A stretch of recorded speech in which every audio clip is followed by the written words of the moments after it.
Welcome to The Explainer. Today, we're diving into a seriously profound reflection on what it takes for a deeply divided society to actually survive. We'll be tracing an author's raw personal thoughts all the way from 1998 right up to 2026. We're going to look at what happens when a nation completely loses its shared purpose and, more importantly, how it might just find it again. Let's kick things off with this famous quote, "If you will it, it is no dream." These words from Theodor Herzl really set the historical baseline for the modern Jewish state. It was written as a promise, a grand vision of returning to a homeland after literally 2,000 years of longing. But today, we're going to put that dream to the test against the really complex, often harsh realities of modern society. Because the question isn't whether the dream was willed into existence back then. It's whether the people still have the actual will to keep it alive today. So, that brings us to this core question the author posed way back in 1998.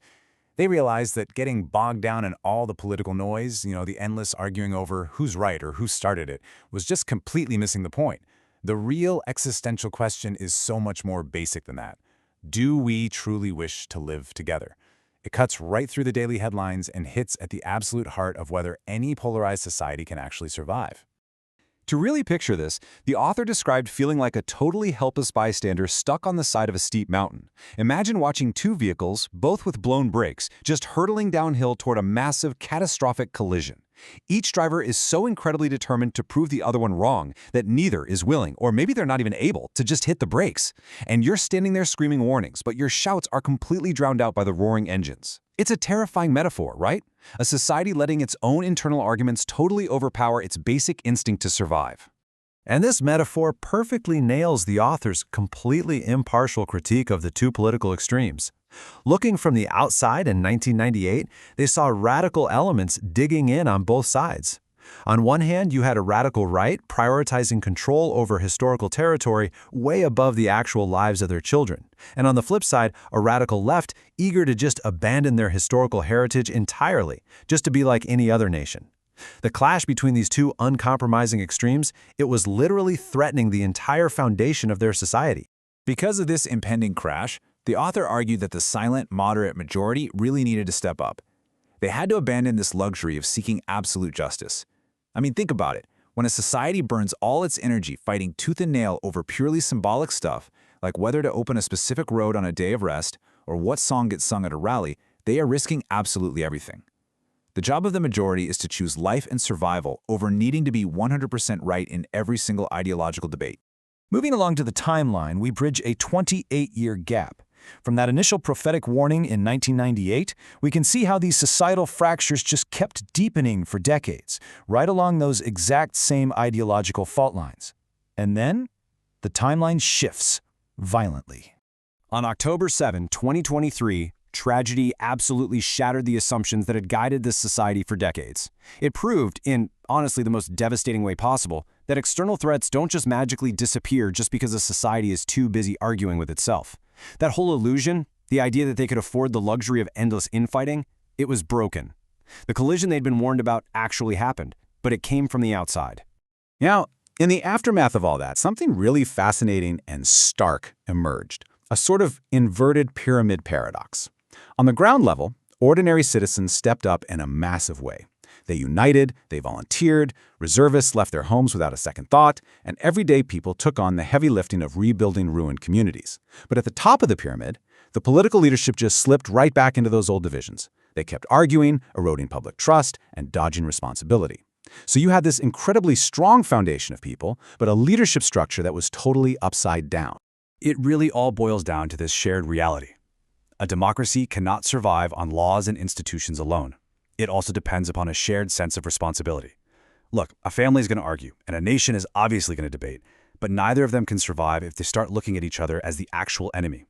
Absolutely no political victory is ever worth destroying the mutual trust you need to keep a society from just shattering into pieces.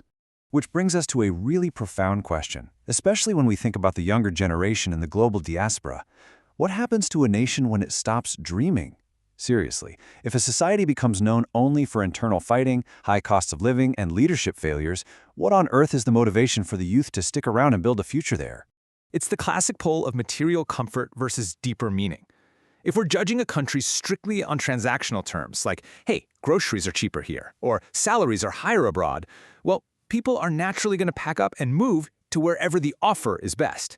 But that mindset pits pure, everyday materialism against something much bigger, a shared historical narrative and the actual, true concept of home.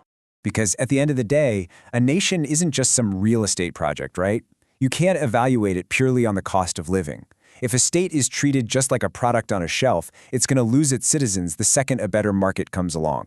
But a true nation? It survives because it's the continuation of a 2,000-year-old story and a deep longing. It's a living, historical chain. You don't just stay because it's comfy, you stay because it's yours, and you actually have a part to play in keeping that story going. For those in the diaspora, the author uses this really powerful metaphor, the suitcase versus the home. They're speaking directly to folks who have been living abroad, basically sitting on packed suitcases for decades. And the point is, a suitcase, I don't care how expensive or comfortable it is never ever truly a home. A home doesn't ask you for an explanation or an apology when you finally come back, it just opens the door. It's where you belong, not just a place where you happen to reside. So how do we inspire the youth? How do we draw those folks sitting on their suitcases back in? Well, the author suggests we have to articulate a brand new dream for the 21st century. It can't just be the old survival-focused dream of the 19th century anymore. This new dream has to do something really difficult. It has to balance seemingly opposing forces. It needs to be strong but deeply moral, traditional yet guaranteeing real freedom, sovereign for sure, but never arrogant. Above all, it has to be a home for its people without ever losing its fundamental humanity. Now that is a story worth being a part of. And that leaves us with this final, incredibly powerful thought.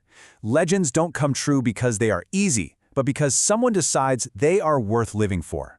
A nation doesn't endure just because it has lines drawn on a map. It endures because its people decide that the dream is actually worth their lives. So I want to leave you with this to ponder. In a modern world full of endless comforts and really easy exits, what is the dream that you are willing to stay and build? Thanks so much for joining me for this explainer, and we'll catch you next time.